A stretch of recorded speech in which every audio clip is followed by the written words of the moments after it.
అందరికీ నమస్తే, welcome to Bala insights. బేసిక్గా nobody like this kind of match అన్నట్ల. That too semifinal. ఇంత బోరింగ్ మ్యాచా? నిజంగా సౌత్ ఆఫ్రికా మళ్ళోసారి దే ఆర్ చోకర్స్ అని నిరూపించుకున్నారు. చాలామందికి చోకర్స్ అంటే ఏంది అని ఒక డౌట్ రావచ్చు. అంటే నాకు తెలిసిన మీనింగ్ ఏంటంటే వాళ్ళు కరెక్ట్ మ్యాచ్లోనే ఓడిపోతారు.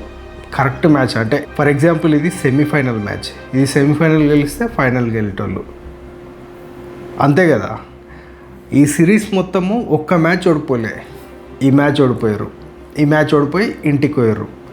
సో ఇది బెస్ట్ ఎగ్జాంపుల్. అంటే వాళ్ళు లాస్ట్ టైము చాలామంది అంటుంటే సౌత్ ఆఫ్రికన్స్ దీని మీద డిఫెండ్ చేసుకున్నారు, వీఆర్ నాట్ చోకర్స్. కాకపోతే ఇట్లాంటి మ్యాచ్లో మళ్ళీ ప్రూవ్ చేస్తుంది వాళ్ళు దే ఆర్ చోకర్స్ అని. నిజంగా ఇంత చెత్త మ్యాచా? అంటే చెత్త అనే మాట వాడచ్చో లేదో నాకు తెలియదు, కానీ కరెక్ట్ ఇంపార్టెంట్ మ్యాచ్లో ఎందుకు ఇంత ప్రెషరైజ్? మనకు తెలుసు కోల్కతా పిచ్ ఎట్లా ఉంటుంది అంటే 200+ రన్స్ పెట్టినా కూడా ఆపోజిట్ టీం గెలుస్తుంది చేసింగ్. అట్లాంటప్పుడు ఎంత జాగ్రత్తగా ఆడాలి? లేదు. వికెట్స్ అంటే అది ప్రెషర్లో పోయిందా లేదంటే బ్యాడ్ లక్ అనేది వీ డోంట్ నో. కాకపోతే 1.2 ఓవర్స్ అనుకుంటా, అప్పుడే 2 వికెట్లు ఎంబడి పోయినాయి. అప్పుడే హాఫ్ ఆఫ్ ద మ్యాచ్ ఇదైపోయింది. కాకపోతే లక్కీలీ జెన్సన్ బాగా ఆడిండు. అంటే ఇప్పుడు వాళ్ళకి ఆపద్ బాంధవుల్లాగా ఆడుతున్నాడు జెన్సన్. టెస్టుల్లో అయినా, వన్డేల్లో అయినా, T20లో అయినా. ఆయన బౌలింగ్ ఆల్రౌండరు, కానీ బ్యాటింగ్ మాత్రం సూపర్బ్ చేస్తున్నాడు. 55 రన్స్ హైయెస్ట్ స్కోరరు. తర్వాత స్టప్స్ చేసినట్టున్నాడు. కానీ కరెక్ట్ టైంలో మార్క్రమ్ ఆడలే, మిల్లరు ఆడలే. చూడండి ఎట్లుంటుంది. అంటే నిజంగా ఇంత బోరింగ్ మ్యాచ్ అవుతుందని అనుకోలే. మనము హ్యాట్స్ ఆఫ్ చెప్పొచ్చు న్యూజిలాండర్స్కి. టాస్ గెలిచిర్రు, బౌలింగ్ తీసుకున్నారు, సెకండ్ ఓవర్లోనే 2 వికెట్లు తీసిర్రు. లాస్ట్కు మ్యాచ్ 169 వరకు వాళ్ళకి తీసుకెళ్ళిర్రు. 169 అనేది ఈజీగా చేసేబుల్. ఏది కోల్కతాలో, అది వాళ్ళకి తెలుసు. ఎట్లాంటి టెన్షన్ లేకుండా వచ్చేసిర్రు. చూడండి టీమ్ సైఫెట్, ఫిన్ ఆలెన్ ఒంటి చేత్తో 1-sided మ్యాచ్ చేసిర్రు. అటు బౌలింగ్లో బాగా చేసిర్రు, ఇటు బ్యాటింగ్లో బాగా చేసిర్రు. 1-sided match. ఇంత ఘోరమైన మ్యాచా? అంటే నేను వీళ్ళు సూపర్ 8లో సౌత్ ఆఫ్రికా మనల్ని ఓడిపేసింది కదా, అంటే నేనే దాన్ని 1-sided మ్యాచ్ అనుకున్నా. నేను ఆ మ్యాచ్నే 1-sided మ్యాచ్ అనుకున్నా. మరి దీన్ని ఏమనుకోవాలి? కేవలం 1 వికెట్ పోయి 174 రన్లే కొట్టిర్రు.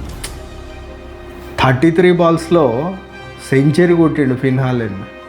33 బాల్స్లో 303 స్ట్రైక్ రేటు, 6లు 4లు. బాల్ అంటే బాల్ అంటే south africa bowler ball batsmen కేసే కంటే డైరెక్ట్ బౌండరీలు అవతల పడేసింటే అయిపోతుండే అనిపించింది నాకు. ఎందుకంటే టీమ్ సైఫెట్ అట్లనే కొట్టిండు. టీమ్ సైఫెట్ స్టార్ట్ చేసిండు, ఫిన్ ఆలెన్ ఫినిష్ చేసిండు. One of the best knocks. అది కరెక్ట్ టైంలో సెమీఫైనల్లో, ఫైనల్కి వెళ్ళే మ్యాచ్లో చిరస్మరణీయమైన మ్యాచ్. అంటే అతడికి ఎప్పుడు గుర్తుండిపోతుంది మ్యాచ్. అండ్ ఇంకొకటి ఏంటంటే ఇది fastest century in T20 world cups. 33 బాళ్ళ ఫాస్టెస్ట్ సెంచరీ. ఎన్ని రికార్డ్సో మీరు అబ్జర్వ్ చేస్తే శాంట్నరు పెద్ద హ్యాపీగా లేడు. ఓకే గెలిచినాం, మనకు ఫైనల్ ఉంది, మెయిన్ టాస్క్ ఫైనల్ ఉంది కాబట్టి నార్మల్గా ఉన్నారు. నార్మల్గా సెంచరీ చేసిండు కాబట్టి ఈ ఫినాలను ఎంజాయ్ చేసిండు, అంతేగాని వాళ్ళు ఒక గోల్ ఫిక్స్ అయ్యొచ్చారు. ఆ గోల్ ఏంటంటే ఈసారి కంపల్సరీ మనం వరల్డ్ కప్ గెలవాల్సిందే. ఎందుకంటే ఇప్పటివరకు న్యూజిలాండ్ గెలవలే వరల్డ్ కప్. 2021లో అనుకుంటా వాళ్ళు ఫైనలిస్ట్, కానీ అప్పుడు ఎవరు? ఆస్ట్రేలియా గెలిచేసింది. అట్లాగే 2 సెమీఫైనల్ ఆడారు. ఇది వాళ్ళకు చాలా ఇంపార్టెంట్ మ్యాచ్, ఎందుకంటే టీం పక్కా పర్ఫెక్ట్ ఉంది. నేను ఏమనుకున్నా అంటే ఈ సిరీస్ త్రూఅవుట్ సిరీస్ మొత్తము పక్కా ఉన్న టీం సౌత్ ఆఫ్రికానే అనుకున్నా. బౌలింగు, బ్యాటింగు, ఫీల్డింగు అన్నిట్లో ఇండియా కన్నా. ఎందుకంటే మన ఫీల్డింగ్ అసలు బాగాలేదు, బౌలింగ్ కూడా ఒకరిద్దరు, ఓన్లీ బుమ్రా వేస్తున్నాడు అంతే. కరెక్ట్ ప్రతి మ్యాచ్ వేస్తున్నది బుమ్రా, బాగా వేస్తున్నాడు. బుమ్రాను కూడా కొట్టిరు అనుకోండి, కాకపోతే కొంచెం కన్సిస్టెన్సీ చూపిస్తున్నది బుమ్రా. వరుణ్ చక్రవర్తి దెబ్బలు తింటున్నాడు, హర్షదీప్ దెబ్బలు తింటున్నాడు. అంటే బౌలింగ్ ఎవరు వేస్తే వాళ్ళు తింటూనే ఉన్నారు. కానీ సౌత్ ఆఫ్రికా అట్లా కాదు. అంటే మంచి బౌలింగ్ లైనప్ ఉంది, మంచి బ్యాటింగ్ లైనప్ ఉంది. ఎంగిడి సూపర్ వేస్తున్నాడు, రబాడా మస్తు వేస్తున్నాడు, స్టప్స్ బాగా వేస్తున్నాడు, అందరు బాగా వేస్తున్నారు. కానీ అంతా బాగుంది, కానీ అల్లు నోటే శని అన్నట్ల ఈరోజు కరెక్ట్ మ్యాచ్, గెలవాల్సిన మ్యాచ్. యాక్చువల్గా they are the hot favourites of the T20 world cup 2026. Hot favourites south ఆఫ్రికానే, ఎవ్వరు ఏమనుకున్నా, బికాస్ అంత బాగుంది టీం. లైక్ మీకు గుర్తుంటే 2023లో అనుకుంటా కదా, ఇండియా వరల్డ్ కప్లో అన్నీ గెలిచి వన్డే వరల్డ్ కప్లో ఫైనల్ మాత్రమే ఓడిపోయింది, అది ఆస్ట్రేలియా చేతిలో. అప్పుడు మనం ఎంత బాధపడ్డామో ఇప్పుడు వాళ్ళు అంతే బాధపడుతున్నారు. యాక్చువల్గా నేను ఏమనుకునండి అంటే, వాళ్ళు ఈరోజు గెలిచి ఎట్లాగో మనం ఫైనల్ కోతాం, అంతేగా, మనం ఫైనల్ కోతాం కదా. అంటే మీకు ఏమైనా డౌట్ ఉందా? ఇంకా ఇంగ్లాండ్ తోటి మ్యాచ్ ఆడనే లేదు, ఫైనల్ అంటున్నది బాగా అనుకుంటున్నారా? కాన్ఫిడెన్స్ ఉండాలి కదండి మన పైన. మనకి 100% కాన్ఫిడెన్స్ ఉంది. వీఆర్ ద ఫైనలిస్ట్ కంపల్సరీ, అంతే. మనం ఫైనల్ కోతాము, సౌత్ ఆఫ్రికా కూడా వస్తుంది. అదే నరేంద్ర మోదీ స్టేడియంలో వాళ్ళు మనకు సూపర్ 8లో ఓడించారు. ఫైనల్లో వాళ్ళని ఓడించి సెలబ్రేట్ చేసుకుందాం అనుకున్నాను నేను. కానీ వాళ్ళు రాలే, ఫైనల్ వరకు రాలే వాళ్ళు. సో రేపు ఏమవుతుంది అనేది తెలియదు. కాకపోతే 100% మనమే ఫైనలిస్ట్ అనుకుంటున్నాము. అట్లానే ఇంగ్లాండ్ని మనం పెద్ద తక్కంచనేయద్దు. దే ఆర్ ఆల్సో మస్త్ ఆడుతున్నారు. బ్రూక్ మంచి ఫామ్లో ఉన్నాడు, అట్లాగే బౌలర్స్ కూడా మంచి ఫామ్లో ఉన్నారు. జాక్స్, ఆల్రౌండర్ జాక్స్ చాలా మంచి ఫామ్లో ఉన్నాడు. వాళ్ళని మనం తక్కంచనేయలేము. అయితే ఆ మ్యాచ్ పక్కకు పెడదాం, ఈ మ్యాచ్కి వద్దాం. వన్ ఆఫ్ ద బెస్ట్ నాక్స్ అనొచ్చు ఫిన్ అలాంది. అంటే ఛాన్సులు దొరికినాయి, యాక్చువల్గా వీళ్ళకి ఛాన్సులు దొరికినాయి, నిక్స్ అయినాయి, ఎడ్జెస్లు అయినాయి, బాల్ లేచింది, గాలి లేచింది. కాకపోతే లక్కీలీ ఫీల్డర్ లేని చోట పడ్డది. కానీ వీళ్ళు ఏం చేశారంటే దాన్ని వాడుకున్నారు, ఆ ఛాన్స్లని వాడుకున్నారు. చాలా మంచి షాట్స్, చాలా మంచి షాట్స్. అసలు జెన్సన్ ఇంత బాగా కొడతాడు అనుకోలే. లాస్ట్ ఓవర్ అనుకుంటా 2 6లు 3 4 ఏమో. ఆ ఓవర్లోనే మనోడు సెంచరీ చేసేసాడు ఫిన్నాలని. అంతవరకు అంటే ఎవరిని వదలలే, ఏ బౌలర్ వచ్చినా కొడుతూనే ఉన్నారు. అంటే వీళ్ళు కొట్టడానికే వచ్చిర్రా అనిపించింది. బేసిక్గా ఈడెన్ గార్డెన్స్ చేజింగ్లో చాలా మంచిగా ఉంటుంది పిచ్చు. అంటే ఇటు డ్యూ వస్తుంది, పిచ్చు ఫ్లాట్, బాల్ తిరగది, ఇవన్నీ ఉంటాయి. టాస్ గెలిచిన వాళ్ళు 50% మ్యాచ్ గెలిచినట్టే అనుకోవచ్చు. న్యూజిలాండ్ టాస్ గెలిచింది, వీళ్ళని బ్యాటింగ్కి పిలిచింది. సో వాళ్ళ పని వాళ్ళు చేసుకున్నారు. బట్ నేను అసలు ఇంత 1 సైడెడ్ అవుతుంది ఈ మ్యాచ్ అని ఎక్స్పెక్ట్ చేయలే. ఇది 1 సైడెడ్ మ్యాచే కదా, మనకేమైనా మజా వచ్చింది ఆ మ్యాచ్? అస్సలు రాలే. ఏమంటే మంచి బ్యాటింగ్ చూసినాం, ఫిన్నల్ అండ్ సైఫెట్ మంచి బ్యాటింగ్ చూసినాం. అయితే వీళ్ళకి మంచి ప్రాక్టీస్ అయింది. యాక్చువల్గా వీళ్ళు శ్రీలంకలో ఉన్నారు. శ్రీలంకలో ఆ పిచ్లన్నీ డిఫరెంట్ ఉన్నాయి, అంత స్పిన్ పిచ్లు. కానీ ఇక్కడ వచ్చేసరికి ఫ్లాట్ పిచ్ అయిపోయింది, స్వింగ్ లేదు, ఫ్లాట్ అయిపోయింది. అంటే స్వింగ్ దొరికింది న్యూజిలాండ్కి, దొరికింది ఫస్ట్ బౌలింగ్కి దొరికింది.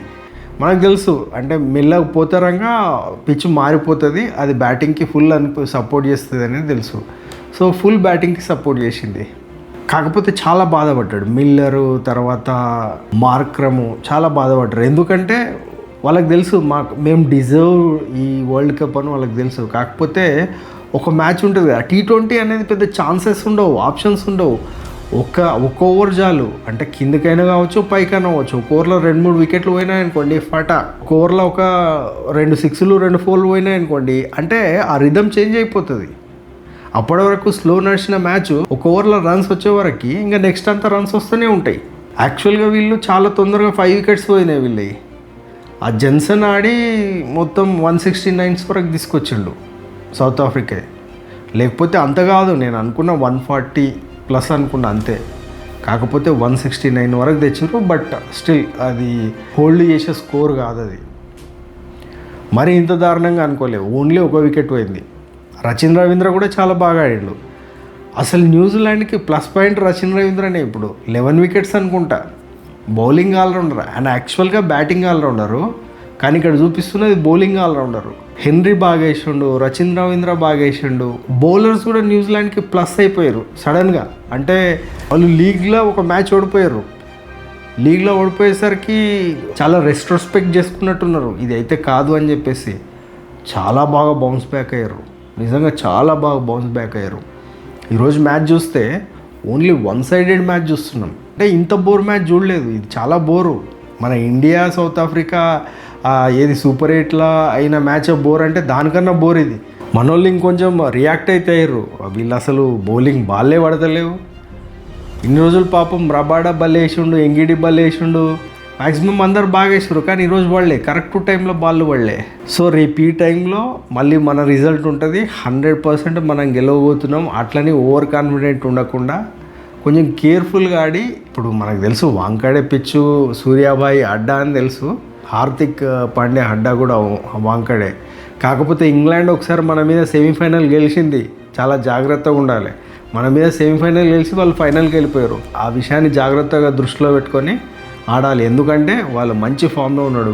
బ్రూక్ చాలా మంచి ఫామ్లో ఉన్నాడు, తర్వాత జాక్స్ మంచి ఫామ్లో ఉన్నాడు, అందరూ ఫామ్లో ఉన్నారు వాళ్ళు. సో చాలా జాగ్రత్తగా ఆడాలి మనం కూడా. రేపు ఒకవేళ గెలవాలంటే చాలా జాగ్రత్తగా ఆడాలి. అండ్ ఇంకా మనం నరేంద్ర మోడీ స్టేడియంలో ఆడాల్సి వస్తుంది ఫైనల్. అది చాలా ట్రిక్కీ క్వశ్చన్ అండ్ ఆన్సర్. ఈసారి కంపల్సరీ ఒకవేళ ఫైనల్లో ఉన్నాము అంటే కంపల్సరీ ఈ కప్పు మనదే, రాసి పెట్టుకోవచ్చు. ఓవర్ కాన్ఫిడెంట్ కాదు, కాన్ఫిడెంట్. ఎందుకంటే అంతే, మన టీం మనకి ఇంత కాన్ఫిడెన్స్ ఉంటుంది. చలో గైస్, ఇది వీడియో మీకు నచ్చింది అనుకుంటా. Take care, bye.